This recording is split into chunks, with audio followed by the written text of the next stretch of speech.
The 65 Mustang K code is back. I have to say I am pretty happy the way things turned out. You're still going to have a few little dents and scrapes and stuff. A couple little things here and there. But all in all, I'm real happy. This is kind of what we exactly wanted. Leave some of the scars, but yet shine it up a bit, and pretty happy.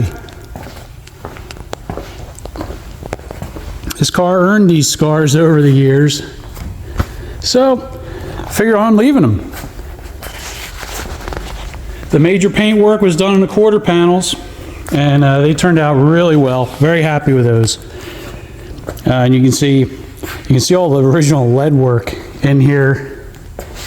And the ripples, that's all the original lead work.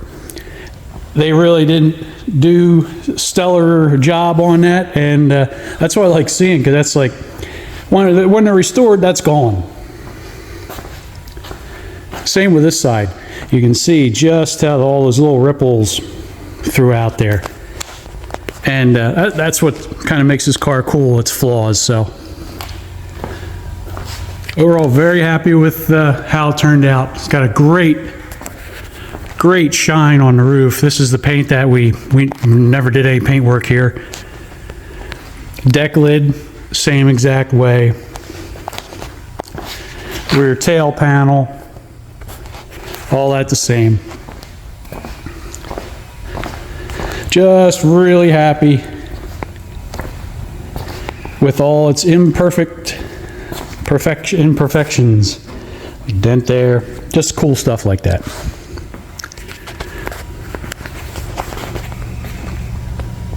Since the original hood that was on the car was missing, long gone, don't know where, decided to go a little freestyle with this, add a Shelby scoop.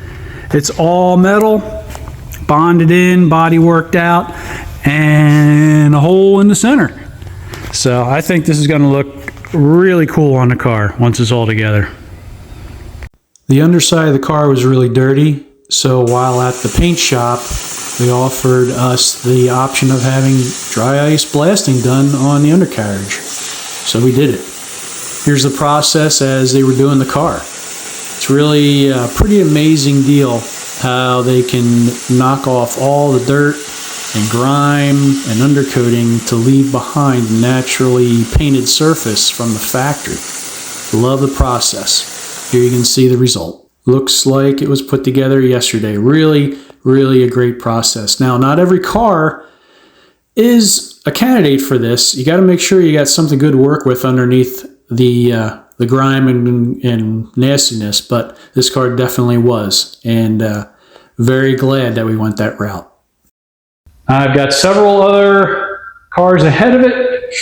I think in the meanwhile, I'm going to collect parts for it that we need, get the correct paint, touch-up paint for the inner fender wells and for some of the red oxide in the fenders that were, stuff that was cleaned off during the process and needed a little touch-up. I don't want to leave any bare metal behind. We have some interior to order for this. The interior was kind of wore out, and I can't see putting ripped seats back in the car. There's a previous video on it, and if you go back and you can kind of see what was involved with tearing everything apart and how everything was when we took it apart. So, in the meanwhile, she's going to sit for a bit. And I've got a few others to work on. This is an old engine job that I did. It's coming in for a little bit of go over. And this will be a new engine job that I'm doing right now. Real 65 Shelby GT350.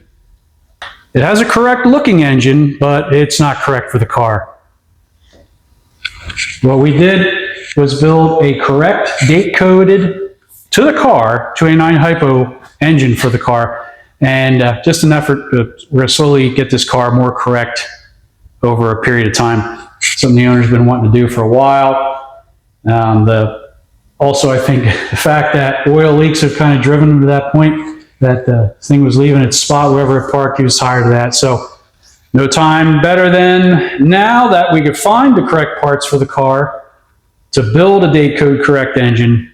It's no better time than now to do that. So this will be the next on the plate. So once again, thanks for watching. Don't forget to like, comment, and subscribe to the channel so you don't miss out on all these cool cars I got floating around in the shop.